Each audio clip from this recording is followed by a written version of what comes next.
am Julie Altemus with Real Producers Magazine. I am so happy to be coming to you live from Studio West USA in Colleyville. And for now, I have special guests with me today, two of the top real estate agents in the DFW Metroplex, and a top business with us today. And this is what Real Producers is all about, the top 1% to 2% agents and businesses in the DFW Metroplex. We also run live events to get the best of the best together, where we connect, elevate, and inspire one another. So welcome, and I would love it, Donna, Daryl, and Eli, if you would introduce yourselves to the audience and tell them who you are and what you do. Good morning, Donna Robichaux. I am a 30-plus year realtor with Ebby Holiday. My name's Daryl Robichaux, and I am 22 years or so realtor. Wow. My name is Eli Howard. I'm with Inspect 360. I am the field supervisor over the inspectors, and I'm also an inspector. I love it. We have so much experience at this table, so much wisdom, and I can't wait to dive in and find out a little bit more about each of you. But what I would love to do first is, Donna and Daryl, I want to know how in the world, especially you, Donna, you've been in this so long, and I'm only assuming that your son is in the business because you were first in the business. And so I want to know about what in the world gave you the idea to do real estate. Did you always have your eyesights on real estate, or did you start off in life doing something else? And tell me a little bit about that journey. Totally different start. I got married very young, started a family, and I was a housewife. I was a good housewife. Homemade bread, cookies, all the housewife stuff. Mm-hmm. And after 25 years of marriage, I ended up divorced, kind of about the same time my kids ended up leaving the nest. Mm. So I went from thinking that my life was kind of set to like, oh my gosh, who am I? Mm-hmm. So really, I never previously thought, oh, I want to be a realtor. I thought, oh my God, I got to figure out what to do with the rest of my life. It was pretty scary, mm-hmm. But God had bigger plans. Really bigger plans. And what gave you the idea to do real estate? Well, I was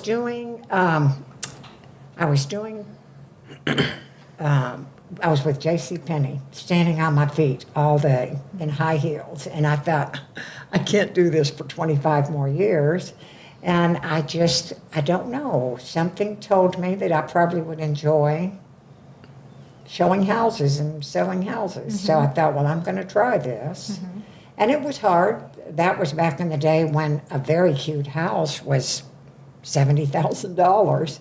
So it was hard getting started. I had a hard 3 years, but I'm pretty stubborn when I decide to do something. Mm-hmm. And I decided I was going to do it right and learn to live on not much money at all for 2 or 3 years, but look at it. Look what happens when you work hard. Peanut butter and jelly. Yes. Yes. I ate a lot of Honey Nut Cheerios and tuna fish when I was in college. Not together, for Pete's sakes. But yes, just, because you're on a budget doing it. Right. And I heard that back then, when people got their start in the real estate industry, you had to find listings like in a phone book type Well, you did. thing. In a book. Yes, absolutely. in a book. Yeah. And in those days, when you started out, it was on a 50-50 split with your company that you were with. So 70 times 3 divided by 2. It just was different then. Mm-hmm, mm-hmm. I need a little more caffeine for that 70 times 3 divided by 2. But yeah, I got you. So Daryl, how about you? Oh, I started selling anything I could sell at probably 14 years old, 15 years old. I worked for J.C. Penney's as well. I worked for a boot company, cars, everything. Went to the phone business, and when the phone business probably 2000-ish, I don't know, I guess our company laid off like 1,500 people in the first week. Wow. So I went to the office and started doing some computer work for Mom, and when you're in an office with 85 mothers, they're all going, hey, you should wow. do this, you should do this, you should do this. So, I can't imagine. Bless you. Bless. I have a whole other appreciation. I went and got my license and started. Just like her. I mean, the first 3-4 years is something you got to work for. Yes, you do. I mean, we cleaned model homes and did all kinds of did, stuff in the meantime. to just make extra ends meet. money. Yeah. So it's been fun To make it happen. making it happen. Well, we're going to come back to, so you can sit here and marinate for a minute while I find out a little bit more about Eli, but I want to know what made you successful. So I want you to sit there and think about that for just a minute, because we all know that the failure rate in this industry is very high, and the top 1% to 2% are actually the largest producing agents out of the entire DFW Metroplex. I heard a statistic recently that there's 34,000 licensed agents in the DFW Metroplex and 60,000 that are licensed. So, but not everybody's active, right? So, and you are. So there's something unique about you. There's something that's different about you. There's something that sets you apart that a lot of other people don't have. And so I want to talk about that magic in just a moment. Okay. Eli. Where do you want me to start? Well, I'm originally from Sapulpa, Oklahoma. I grew up the youngest of four. My dad's a Southern Baptist preacher. He's still in the industry. My mom. He's still preaching. He's retired, but he's kind of like an associate pastor. And we also own a couple of businesses back home that he pops in every now and then. But my mom was a teacher, and then anyway, after high school, I left the day after graduation and started working, and ended up in Corsicana, Texas, going to school there, and then went from Corsicana from Navarro College to Oklahoma State, and I studied construction management technology, CMT, or construction engineering there, and business administration. And I followed a little lady down here to Texas. And What kind of lady? well, she's my wife now. Sometimes I call her my roommate, but no, she's. We got two awesome kids, 3.5 and 1.5. He's Uncle Daryl, by the way. He sold me my house. I don't know. That's side note.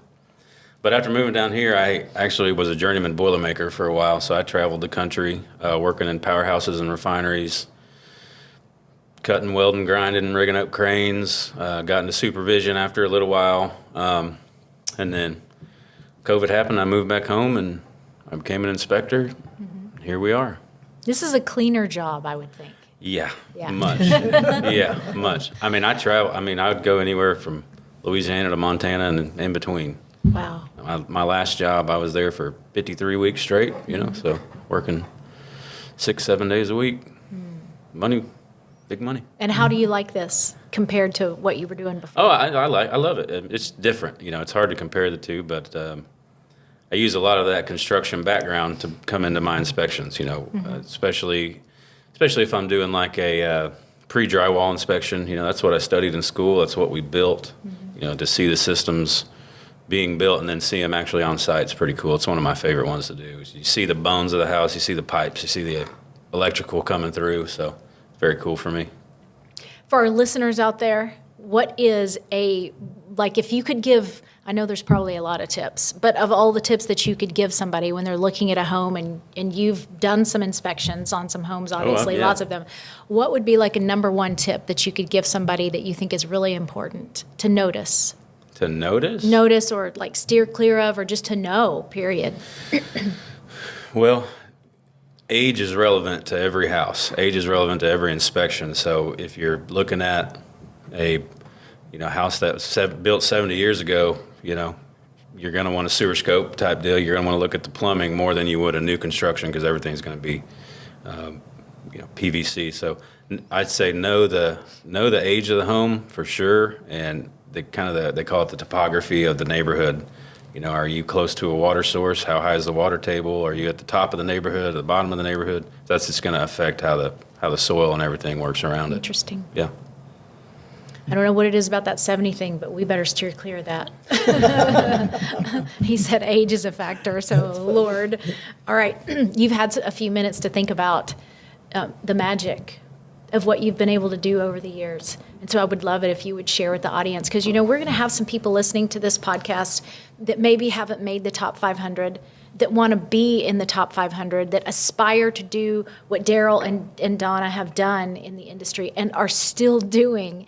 And so I would love it if you would just share with people what is the magic behind your success. You want to be first?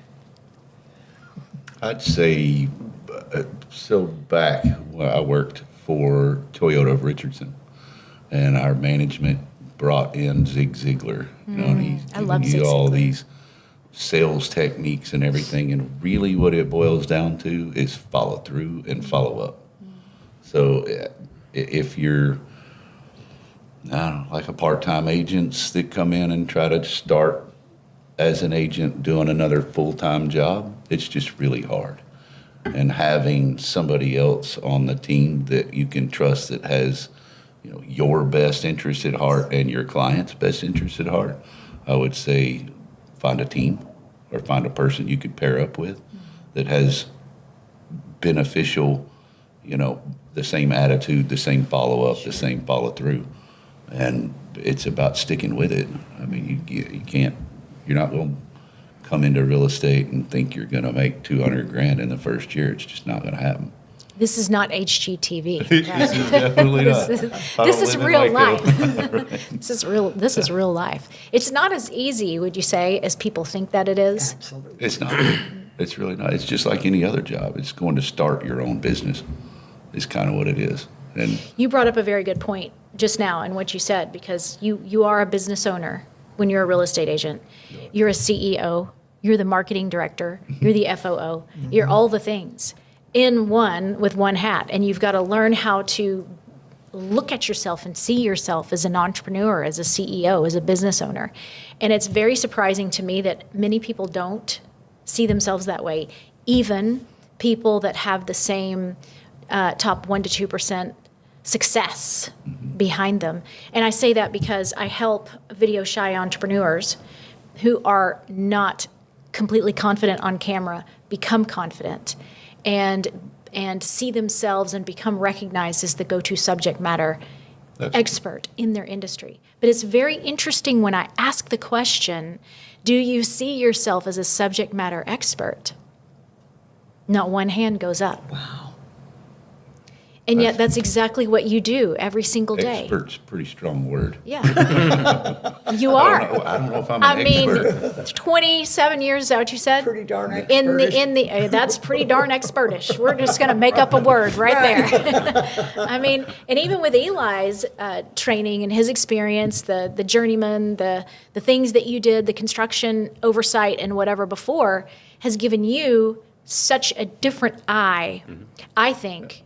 Correct me if I'm wrong, Yeah. to come in and now see properties in a different light, and than you might have otherwise, not having those things in your background. Yeah. Right. Absolutely. And that too is why Inspect 360 is highly recommended, and by the top 1% to 2% agents in the DFW Metroplex. Absolutely. So Donna, before Daryl was even on the scene, and you're doing this all by yourself, you're doing real estate by yourself, just trying to make it happen. When was the turning point? When did you know that you finally got there, and what do you think was the magic that made it happen?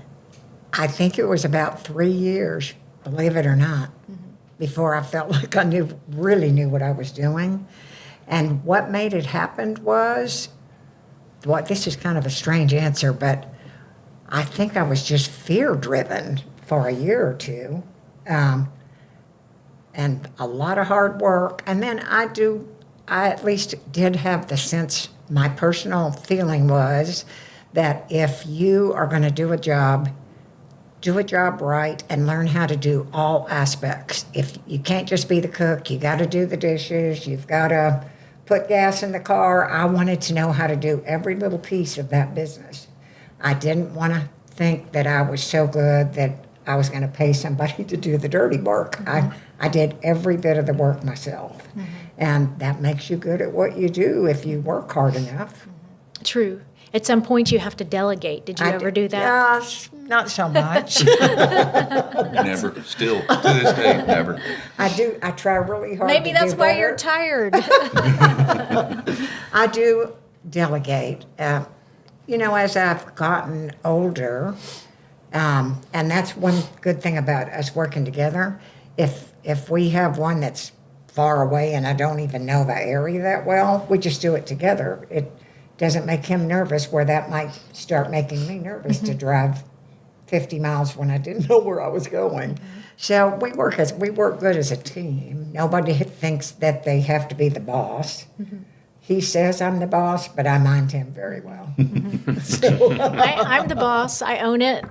Maybe not of my household. I might think I am, but I'm really not. But I think it's okay to have the mindset that you just feel completely confident in what you're doing. And the other thing, I think this may just be a blessing of who I am and what my gifts were. I don't have trouble just being me. I don't try to be what I'm not. And I made a decision a long time ago that I was going to be honest and tell the truth, regardless. If you don't like what I have to say, it's the truth. It's the best I see it. And I think people sense that. If they know they can trust you, don't ever let them question whether they can trust you, because you may have to tell them something hard one day. It's One of true. our favorite Yeah. lines is, I tell you what I'm going to do. I'm going to talk to you like you're my son. That's what you say. I'll talk to you like you're my son, all right? I love it.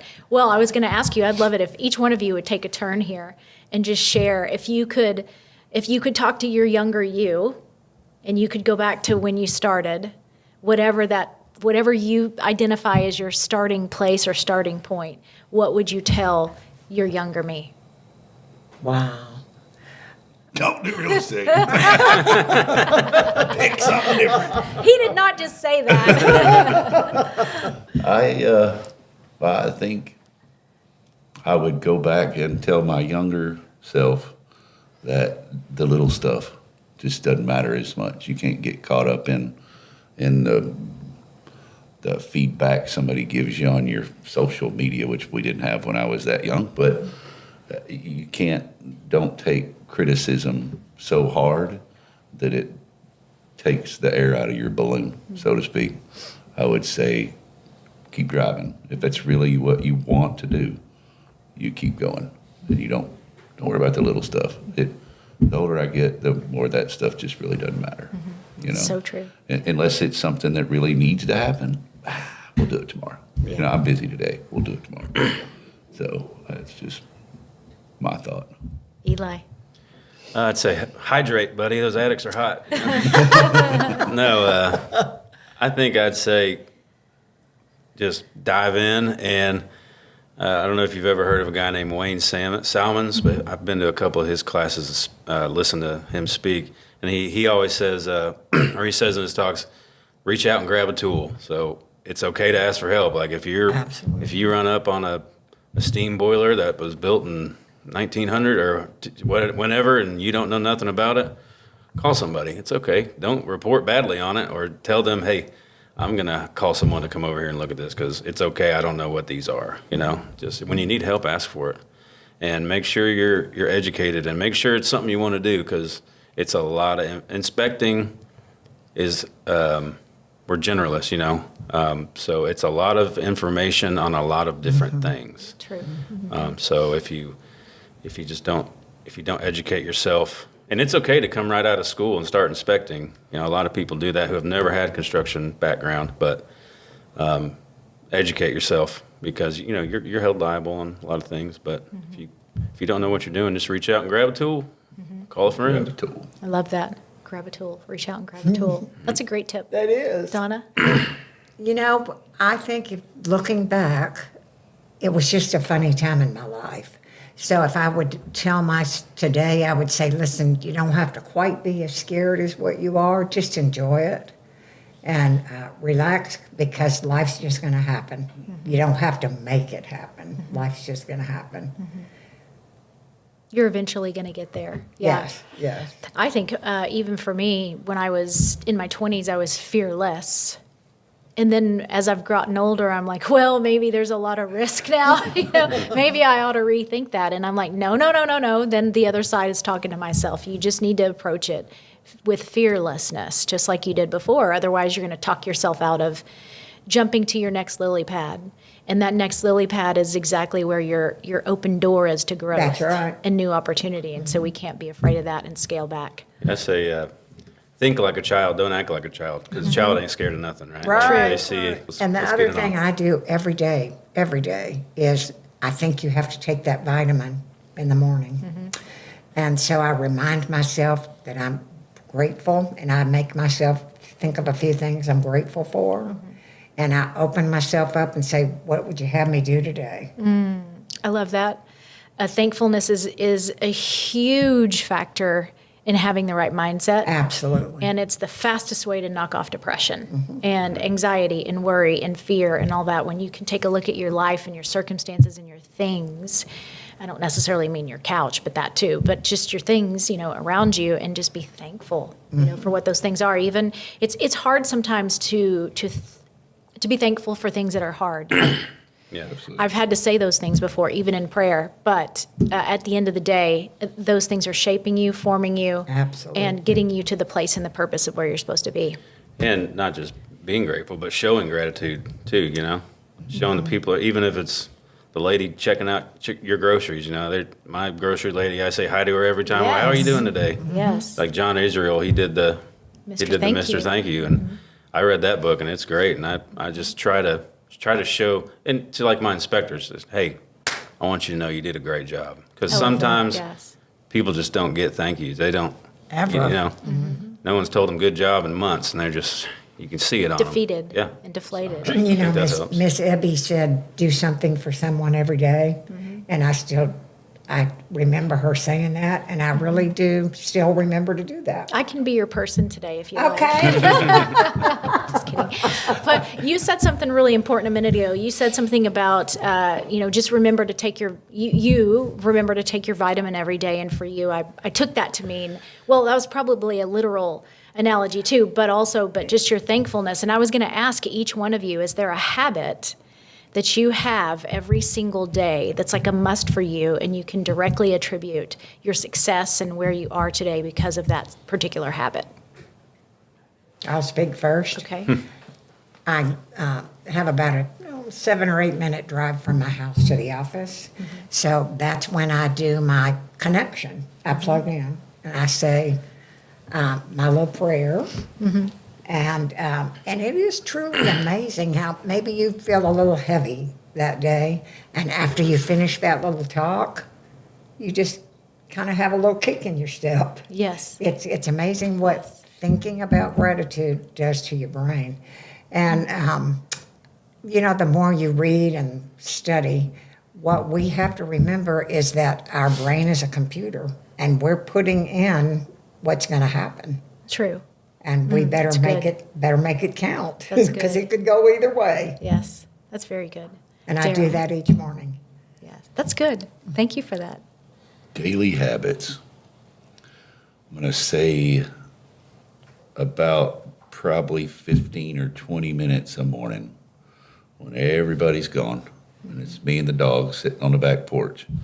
I have to read news. I have to catch up. I have to see the weather. After that, it's more or less a notebook in my head that I say, these are the things I have to do today, and I'm not quitting until they're done. Now, if you overload that list and you need to push something till tomorrow, that's different. But you have to get through your list of your main goals of the day.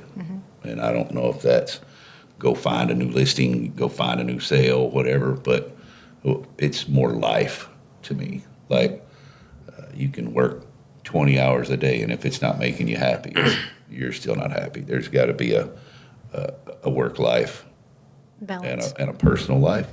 And I think probably sometimes I put too much in my personal life, but it's as long as I'm dedicated to get up, go to work every day, find something to do every day, whether it's, I do property management too, so there's always some call coming in for something. And the second you get the call, you have to finish it. Yes. Like, don't say, oh, I'll get to that in 30 minutes, because generally you're doing something else in 30 minutes. So my habit each day is to take that one thing on the list and finish it, and then go to the next thing on the list and finish it. I like checks. So Check I boxes. just have to complete it. Yes. Eli, daily habit. Well, I'll preface mine with a short story. My very first roommate in college ever, his name is George Scanlon Blair, and he's originally from Mississippi, but he lived in New Orleans when Katrina hit, and he lost everything. And he drove back to Corsicana and had his car and some money in his pocket, and that was it. I didn't know this guy from Adam, but we ended up being roommates. And he's still to this day one of my best friends. He went from losing everything, and now he's a full-on defense lawyer in Mississippi, and he sells palm trees too. He's got a palm tree farm. He's incredible.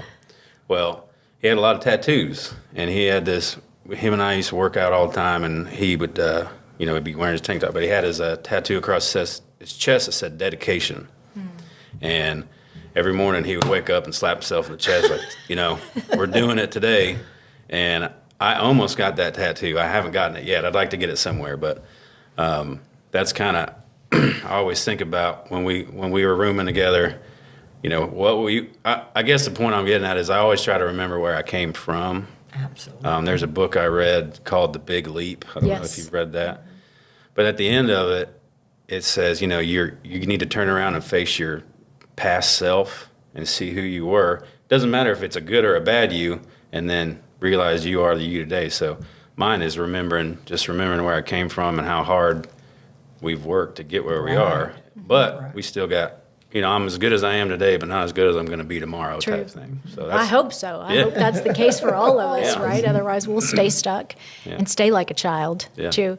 Well, thank you. I want to just say thank you so much, Donna, Daryl, and Eli, for being on the show today and sharing your stories, your wisdom, your tips. It matters a lot to the audience that's going to listen. They want to be where you are. They want to be where you are. They want to be as successful as each one of you sitting at this table. And so just for taking the opportunity and sharing and opening up a little bit about your life, I appreciate you. So that's a wrap for us today. I'm Julie Altemus with Real Producers Magazine, and we thank you for joining us today and being a part of Real Producers, where there is real stories that we share with one another. And I look forward to